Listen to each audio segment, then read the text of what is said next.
ایک آدمی کا نام تھا حاجی صاحب.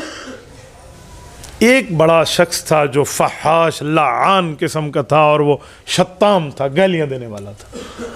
وہ سب کو گالیاں دیتا. جب حاجی صاحب پر بات آتی تو کہتا ہے یار اس نے حج کیا, نام حاجی ہے, اس کو گالی دو گا تو بیوی سے فارغ کہیں کام خراب نہ ہو جائے, تو وہ اس کو نہ دیتا. اور سارا دن سوچتا کہ ایک دن حاجی دی واری تے آنی ہے, حاجی کی باری تو آئے گی لیکن کس ترتیب پہ.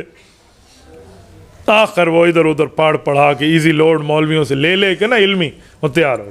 حاجی صاحب کے پاس, حاجی صاحب تیرا نام ہے حاجی؟ اس نے کہا جی ہاں. انہوں نے کہا حاجی کا وزن بنتا ہے چاجی. کہا جی ٹھیک ہے.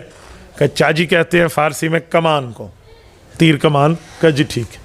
تو انہوں نے کہا کمان کی کاف پہ ایک اور لڑا لگا دیں تو بن جاتا ہے گمان. کہا ہاں, اور گمان کا معنی ہوتا ہے شک. کہا جی ہاں شک کرنا. کہا شک سے 3 نقطے ہٹا کر گاف بنا دے تو بنتا ہے سگ, اور سگ کہتے ہیں کتے کو, لہذا تو کتا ہے.